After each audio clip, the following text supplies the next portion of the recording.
90% of the time that you're going to spend with your parents is in high school, isn't from like birth to high school. After high school, the vast majority of time that you'll spend with your parents is gone. Like after high school, after you turn 18, that's pretty much it.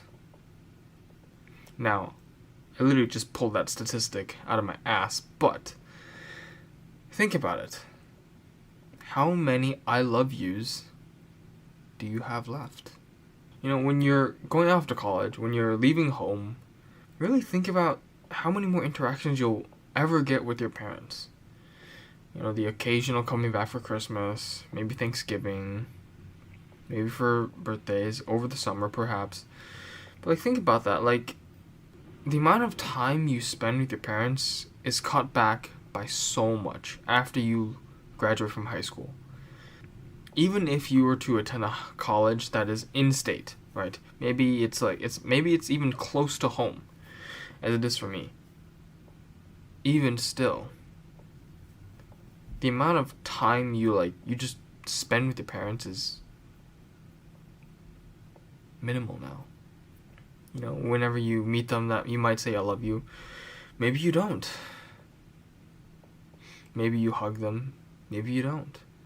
I want you to think about and taking an actionable step. Actually calculate how many more I love yous or embraces you will ever get with your parents.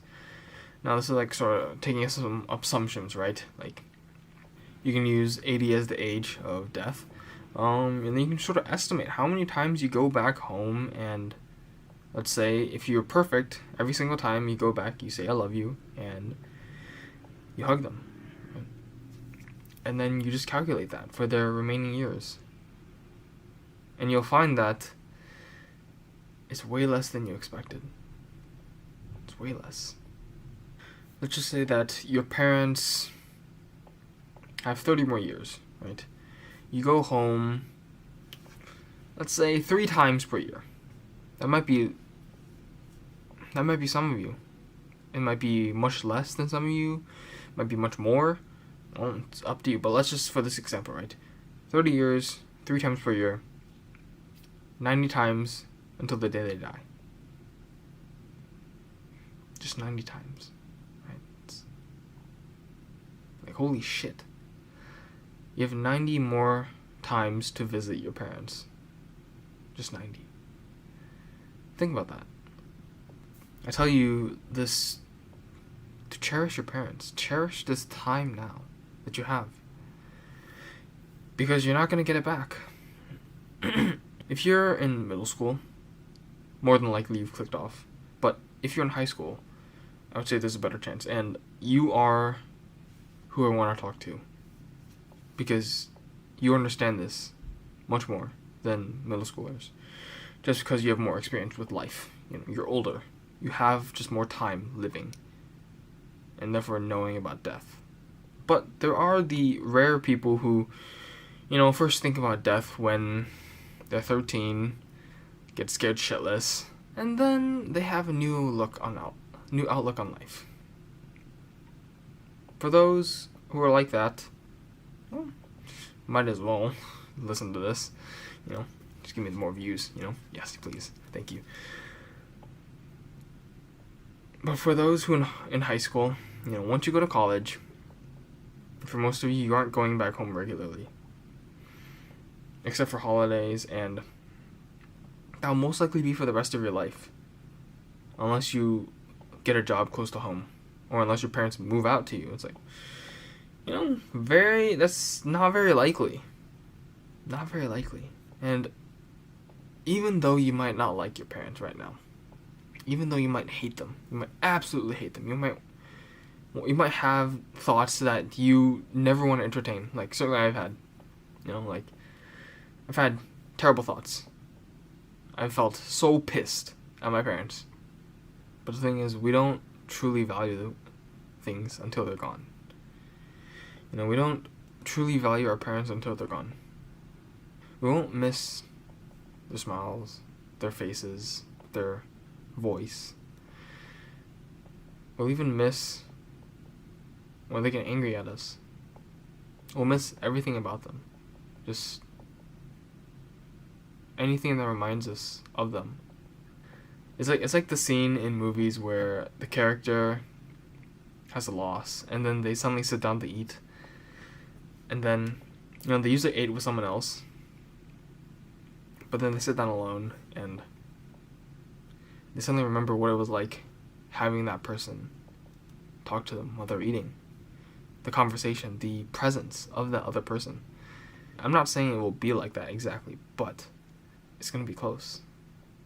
Like, you're going to miss your parents after they're gone. And most likely you're going to think that you didn't spend enough time with them. And truly it's because most of us take them for granted. We take it for granted that, these people who nurtured us for 18 years, more than 18 years even, and then we don't look back anymore. We just leave them behind because, I want to explore the world. I don't want to be tied down anymore. I want to go out with my friends. And I'm not saying that you shouldn't. I am saying that you have the time right now to cherish your parents. You can both cherish your parents and also enjoy life. It's not a zero-sum game. It's not mutually exclusive. You can have both. Alright? And I would say that cherishing your parents is a part of enjoying your life. Because that's gratitude. And what has been shown over and over again is that gratitude leads to fulfillment, leads to happiness. Gratitude allows us to escape the hedonic treadmill of always wanting more, always wanting better, always wanting more pleasure. It allows us to escape that never-ending cycle and feel happy that we have the things we have. To have gratitude for what we have in this life. And at least for me, my life has gotten better when I started to cherish my parents better. When I started to hug them more. When I started to tell them I love them. And certainly I'm not perfect. I'm not claiming that I am. I'm no saint, alright? I am no saint. I get pissed at them still, alright? It's not like every interaction's like happy and cheerful and, No, I still get pissed at them sometimes because it's just some stupid shit. But, like, there is such a difference in interaction when you express your gratitude to them. There's such a difference in just their lives, and you can see it. The smile and the warmth that they express, it's incredibly fulfilling. It's so good to see that you can put such a big smile on your mother's face just by giving a card to her, just by hugging her, just by doing the little things. There's an example that I'm thinking about right now, which is there's a guy who he was saying goodbye to his girlfriend, and he's really busy because he's a businessman, and his girlfriend was leaving, and she told him that, oh, you don't need to see me out, I know you're really busy with business and stuff, and she just said, and he just said, okay, yeah, I will, I love you, and he just accepted that and just sort of went back. And then when she was driving away, he was still there outside, waving goodbye, and the smile on her face was just incredible. The little actions that you can take to bring bliss to another person's life is extraordinary, and you should strive to do so. And so I'm just going to go through some actionable things that you can do, and more than even you absolutely should, because there's a lot of hate in the world. There's a lot of shouting, a lot of outrage. And I like to say fuck you to that, and let's just be more gratuitous. Be more happy. Just as a middle finger to them. It's like, fuck you, I don't care about your outrage. I'm just gonna live a good life. because I don't care about you. I don't need you in my life. I don't need your toxicity, essentially. So, the first is very simple, and I think that everyone has seen it, and it's just writing a card. And certainly you can write any old card, right? You can just write any old card. I love you, Mom. Like, no, we're not doing that. You're going to truly write them with your heart. You're going to say things that you probably have never said before. You're going to basically just not do the generic shit, right? Because everyone can do that. Right? You can just hire an assistant to do so. You want to write a card that truly expresses your gratitude, you know? You want to write a card from the bottom of your heart. A card that highlights what specifically you're so grateful to them about. What specifically makes you happy about them? What specifically is it that you appreciate so much about them? You want to write that on your card. And if you do that, the card's value is going to go from like the $2 that you used to bought from it to a price undescribable, because you can't buy that. And so when should you write these cards? Birthdays, obviously, right? When you visit them, holidays, and other special events like, you know, Mother's Day or Father's Day, etc. The second is spontaneous text messages. I mean, you can literally just say something very simple and just text them like, I just thought about you and just want to say I'm really grateful for what you did yesterday or on one specific day or whatever. You know, it's, I guess in terms of general advice, this can be for anyone. And I heard this as, you know, whenever you think about someone, just text them that you thought about them and that you appreciate them. And I mean, the connections that you'll strengthen is so much better. And well, I'm just gonna act. I'm just gonna do it myself.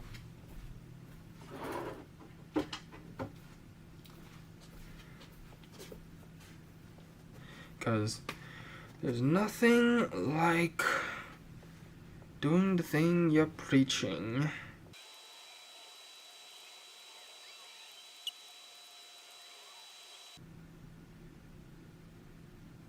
There we go.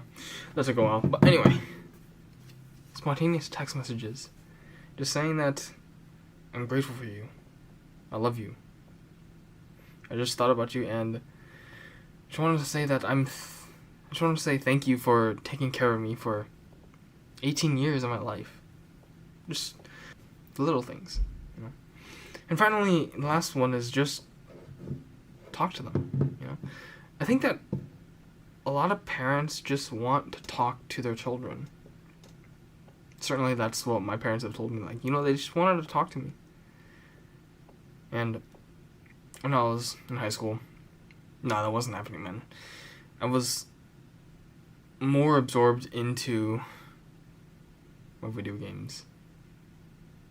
And I didn't really talk to them anymore. And, well, now I can say that I am talking to them more, which is great, because I think all parents just want their children to succeed, and they want to know about their children.